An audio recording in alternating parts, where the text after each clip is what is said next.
Well, this is a story, you've heard about Rudolph, haven't you?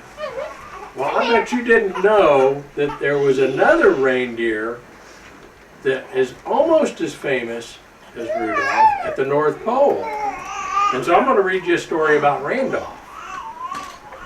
It said on the first weekend in February, the residents of Santa's village at the North Pole always came together for a midwinter gathering. And they all looked forward to it for a lot of reasons. It certainly did mark the midpoint of the winter season. Although spring weather was pretty far away, it comes much later around than March 21st. It was also the end of the lull after Christmas and the beginning of preparations for the next Christmas time. Elves are hard workers by nature, so for them to sit idle for much longer wasn't easy. And most of them were anxious to begin work on new concepts and ideas. For this weekend, many kinds of activities were enjoyed by everyone, with lots of food and music and games. As the festivities wound down, they settled in close to the huge fireplaces. And it wasn't too long before some of the youngsters began asking the elders to tell them stories. And Santa's gloves are not participating very well. There we go. The blizzards of midwinter howled outside, and the smallest villagers circled closer to the feet of the others to listen, and once again to the much-loved stories surrounding local heroes. The elves loved to hear about when a classic toy was designed, or how it was received by the children of the world at Christmas, or how the concept of a now famous board game came to be, or how the requests from the children played a part in the various creation of electric trains to stuffed animals. And while that was going on, across the vast room before another huge fireplace, young reindeer were hearing stories about legends who came before them. Who was the fastest? Who was the best leader? Who could fly longer, land softer? And after all of that, usually one small voice would ask, "What about Randolph?" "Yeah," would chime in the rest. "Tell us about Randolph. He's our favorite." And this brought smiles from the adults seated around the warmth of the fire. "It's one of our favorites too," said the elder. Everyone quiet down then for the story of Randolph. We'll let Mrs. Claus pick up here. After the rustling of the young ones settling in had quieted down, the speaker took a long drink from his mug, cleared his throat, and began. Well, as all of you know, there are many well-known reindeers whose illustrious careers are documented in our History of Famous Reindeers, Volumes 1 and 2. They are in our library. And if you haven't already done so, I invite you to read both volumes. It's always a good thing to know where you come from. It helps you to know where you are going.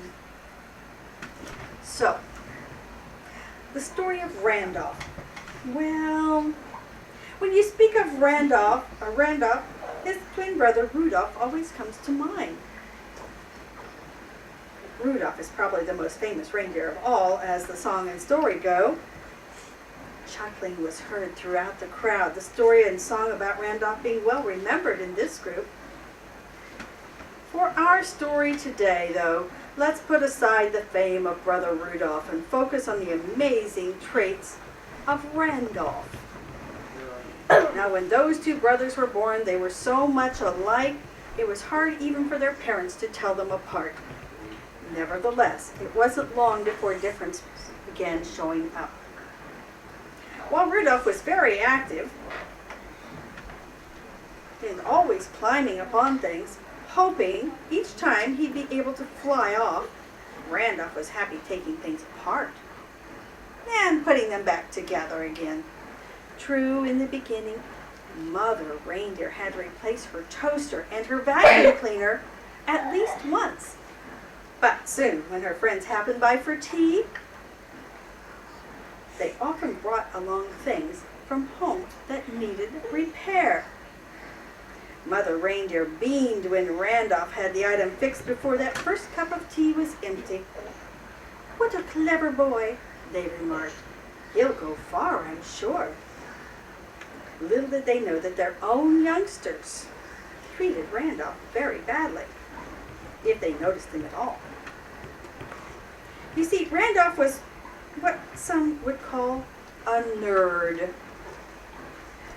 Not a word I like to use, mind you.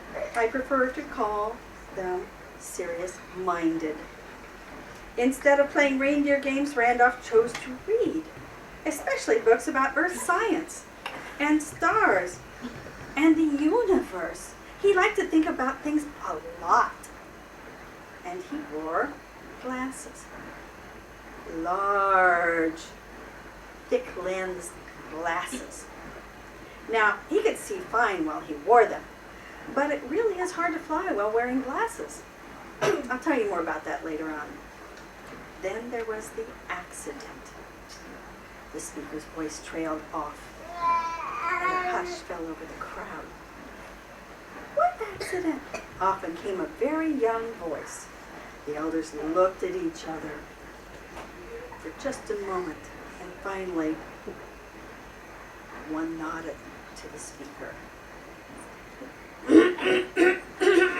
He cleared his throat again and paused before speaking.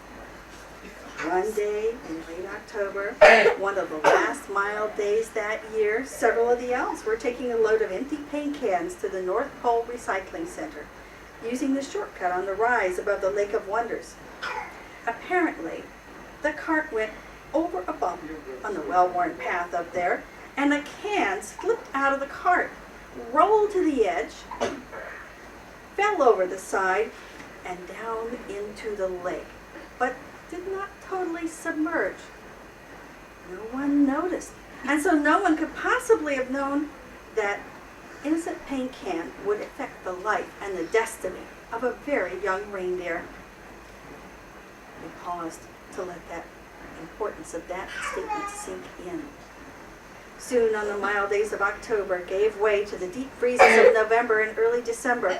The lake froze over, and that paint can was embedded solidly in the ice for good. Would you like to take the next chapter? I can. As the flurry of activity for the season began to slow, on a particular clear night, the village families gathered for a night of ice skating. Hot dogs and marshmallows roasted on bonfires, burning around the lake, and a carefree good time. There was much calling back and forth between friends and family. And of course, the colors of the lights in the winter sky made the whole scene most beautiful. Are there any of you newcomers to our village who don't know about the colors from the Lake of Wonders? There were a few murmurs of those in the audience, which now even included some of the elves who had made their way over to hear the story of Randolph too. Well, for those of you who don't know, the Lake of Wonders is a magical place. Its waters are said to heal and contain all colors of the rainbow. And when it freezes over, those colors shine through the ice and act like a prism reflecting the colored lights into the sky, creating what many call the northern lights. Since the water under the ice is constantly moving, the colored lights move and shift too. It's a spectacular sight to see. On this evening of family fun, the grown-ups were enjoying watching the young reindeer glide and jump and spin across the ice. It was not a surprise when a game of Crack the Whip began. What was a surprise that Randolph was asked to join in, until it became obvious that the others considered him an easy mark.